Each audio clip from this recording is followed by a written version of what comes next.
guys, Justin here, Dirt Time Adventures. Thanks for tuning in for another episode.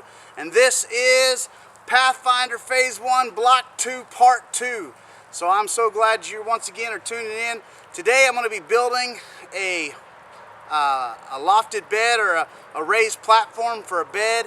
And then going to get the kiddos out and we're going to build a fire pit to do cooking and other stuff on. But one of the things that you always got to consider when building a shelter is conservation, conserving the natural resources. And I love what Mitch over at Native Survival says when it comes to choosing plants, making sure that you're looking at them not just as resources but how you can best utilize them. And one of the things that we see often is grouping of trees. And so right behind me here there's a large grouping of trees. Some of it's dead and some of it's not. So the key to this is looking at your groupings, especially for saplings, and asking yourself which one is the most likely to survive. In many instances, the trees that grow real closely together don't survive. In this grouping of trees right here, we have 1, 2, 3, and 4. And out of these 4 trees, this one is dead, this one is dead, and this one is pretty much dead. And what happened there is there wasn't enough nutrition there and substance to help sustain all the trees. And then the one remaining tree is sickly looking. It doesn't look real strong and healthy. Whereas if we would have came in and conserved this and removed the weaker trees, then the one could have grew strong. And so Kenton, I think that's how you pronounce his name over at Rewilding, says if you take 3 saplings, choose the second best. And I got a perfect example over here of 3 saplings that I can choose second best. So let me see if I can capture this for you guys. So once again, these 4 trees right here, they didn't survive because they all died. And like I said, if you look up in the canopy, you can see that tree is completely dead and the one beside it is completely dead. And that's exactly what's going to happen right over here too. Eventually we got 3 young saplings, all of which are good trees, and if you will look at them, there's one really strong one in there, one really tough looking branch, and then there's one weaker one. And so here's your weaker one, here's your stronger one, and this is second choice. And so rewilding teaches you to take second choice. So we're going to be taking the second choice there and going to be taking these 3 dead ones here so that we are being conservation minded when it comes to building our shelters. So stick with me guys and let's get ready to do some building.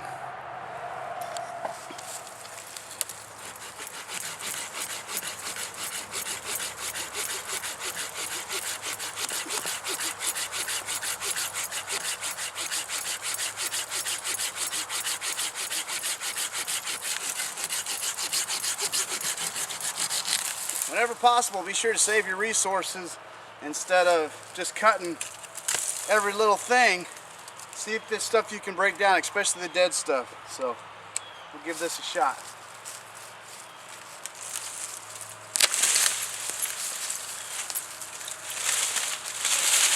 Timber! Just like that. Oh, this one's shorter. I might be able to use that for a cross beam of some type. At least make some good firewood.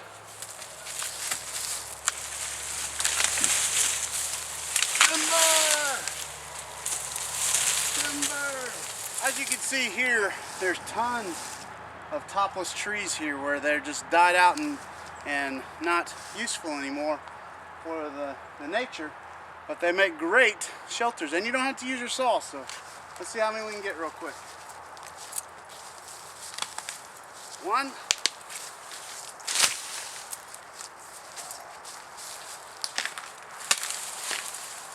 2, And some of them won't be usable because they won't be structured enough, but you can still use them for firewood.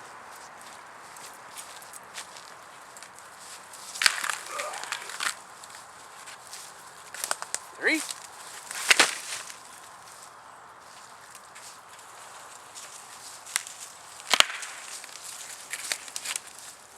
See, look, no limbs. 4. One of the main reasons I emphasize this is because bushcrafters and survivalists and outdoorsmen, nature self-reliance guys get a bad rap for being hard on the environment. And you'll actually find that a good bushcrafter, a good woodsman, they are conservationists, and they're doing everything they can to help empower the forest to grow. And so we're not out there like a bunch of loggers trying to destroy nature. We're trying to make the best of it and trying to enjoy what God gave us to take care of. So that's one of the main reasons I'm focusing on this.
Alright guys, just laying down to try to measure, make sure these are the 2 trees I still want to go between. I wish they were just a little bit farther apart, a little bit longer. They're right at about 6 feet, but I think to accommodate that and give me a little bit extra room, instead of, since I can't go longer, I'm just going to go a little bit wider. And I'm making this pretty big, guys. I'm making it heavy. I went with some log pieces, or some not even so much saplings, but some mature trees that were a little bit thicker than, as you can see right there, I can connect my fingers, and then at the base it's just a little bit thicker. And once again, I took 4 saplings that were in heavy groups, chose second choice, left a little bit bigger, healthier looking ones, and went with these second choice. And the main reason is because I'm 240, 250 pound guy, and my son's about 60 pounds, and he's wanting to stay the night out in it with me.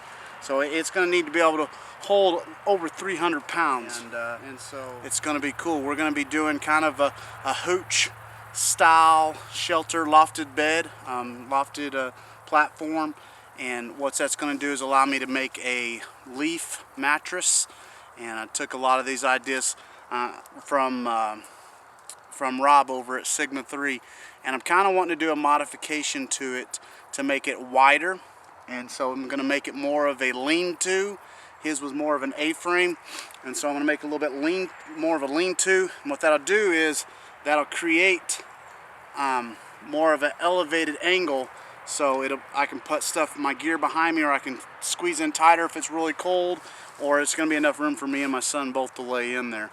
It's going to take tons of leaves, but it is fall, and so we should be able to collect quite a few. So stick with me. I'm going to lash these up and get ready to move forward.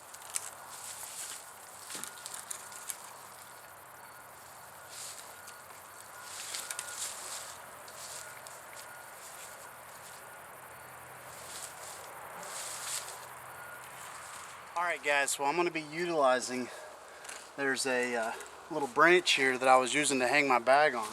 I'm actually going to use it for a bracing point for my lashing, and so just kind of doing a square modified diagonal lashing, and But this is going to help me probably get my way at first, but at the same time it's going to help me because it's going to hold it in place so it doesn't shift while I'm trying to lash it. So what I do here is you can do a clove hitch to get it started and just start a clove hitch on it, or what I do is I just create a loop in one end, got my loop, and then at the very end I finish it off with the prusik. So run all my rope through my loop, still keeping my loop, and now I have a noose, and I'm going to stick that over the tip. Alright, so once I get that, I'll just cinch it down. And like I said, it's going to be a little bit of trial and error because I'm going to have these branches in my way, but hoping to be able to get a pretty tight lashing on this anyways. So hopefully you can see over my head.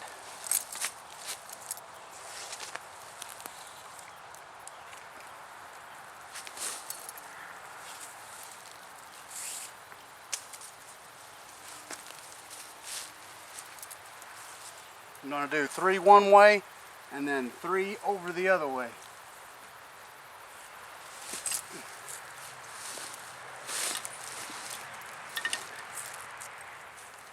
And then I'm going to do what's called frapping, going behind those on just the strings and tightening them down.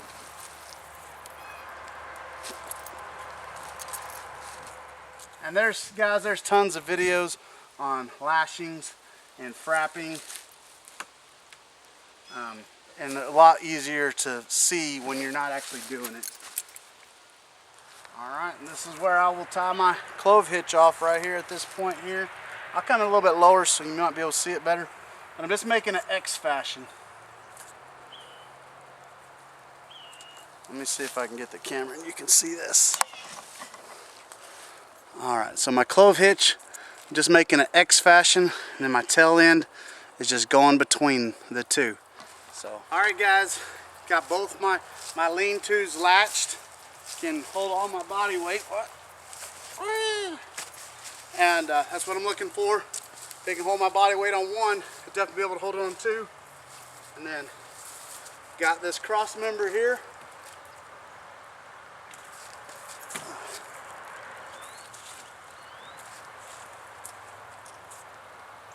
And lash it into place, and that's going to give me my ridge line, which that's going to be a really high, but once again I'm going to put in an elevated bed right here that's going to go between my lean-to pole and the tree. Alright guys, trying to add these cross members. Once again, I got to keep in mind how high I want it. We're going into winter, so I don't want it very high, but I want it off the ground. So if I consider my cross members here, you know, I can realize I can give myself a marking point to where I can saw that off and know where I'm going to be able to bind that at.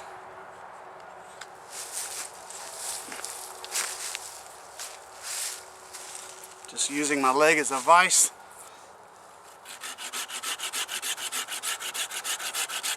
Give me my length for my bottom cross member. If I'm lucky, I can use the other portion for my top cross member. And I think that will actually work out just fine. So, something like that, guys. Hopefully you can see that one. This is my bottom one. It's going down. I'll lift it up higher just so you can see what I'm talking about. I'm building a box off the ground, but a lot lower, and giving myself about a 4 to 6 inch clearance for leaves. And so got a lot of work ahead of me still, but it's going to be worth it. Alright guys, it's day 2 of the shelter build. I got most of my saplings yesterday and had a cool time. Found a spear, sweet little sapling I just couldn't resist. I thought about using it for my shelter, but I think it's going to make a great spear, so I'm going to save that for our spear first tool video. And also found a cool patch of prickly pear cactus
So I got quite a few more to go, but it's coming.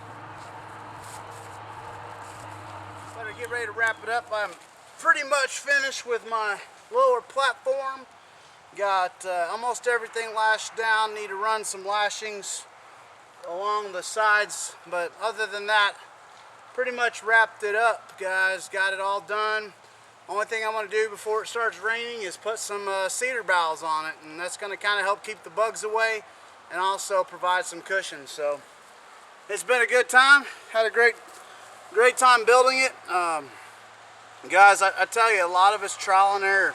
You can read all the books, watch all the videos in the world, but until you get out there and actually try to build it, it doesn't matter. You got to get out there and put in the dirt time. You learn a lot from your mistakes, and you learn a lot from your successes, and you know, looking at it now, if I could change some things, I probably would have lowered it just a tad bit more. This would be a great height for the summertime, but I was wanting to put a leaf mattress on it. I'm afraid that might be too high now, but you know, we'll just have to play with it over the next coming weeks and give it a shot. But for now, I'm at least going to put some cedar boughs on it and pile some leaves on it before it starts pouring down raining. So let's get to it.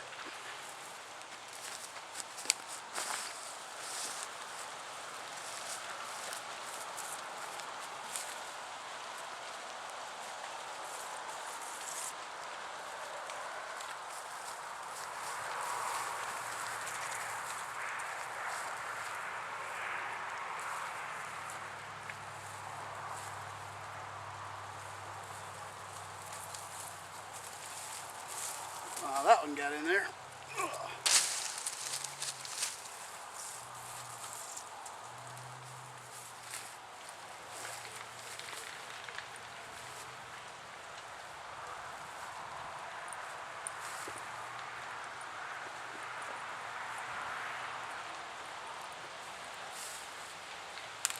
Wow.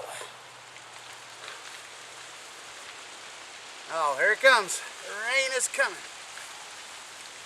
Oh yeah, that helps, and it smells good. So, guys, it's been fun. I can't tell you how much I enjoy this stuff,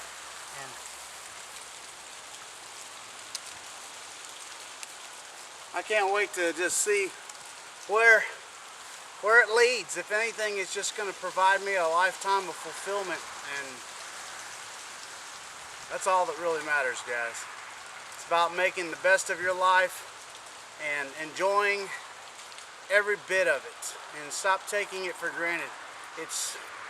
We can make all the excuses in the world why we can't do something. We're too busy, we got a job, and the rat race of life. But you know, guys, you prioritize the things you value, and I value living life and learning to be more self-reliant, and I encourage you to do the same. Whether it's as simple as building a lofted platform,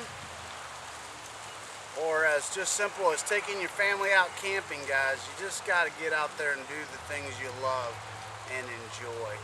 And so, once again, thanks again for watching our videos, and be sure to subscribe and share with your friends, and even encourage you to just do me a favor and do a shout out for me, man. You know, it's hard getting into the self-reliance industry, as far as even just getting your videos seen. It's real exciting when you get 100 views and you're like, woohoo! But to me, it's always not about making money or about popularity or fame or getting on some naked and afraid show. You wouldn't want to see me naked anyways, I tell you, it would be scary. But it's about just allowing my kids to get on there and see the stats and see that people are watching them, man. My kids just got pumped and excited the other day when they got to see how many people had watched their first YouTube channel. And so, man, it's just neat. It's neat getting out here, and you know, I love it. I hope you do too. And so, till next time, guys, take a kiddo out in the woods, get out there, enjoy God's great creation, and remember, practical, primitive, and prepared.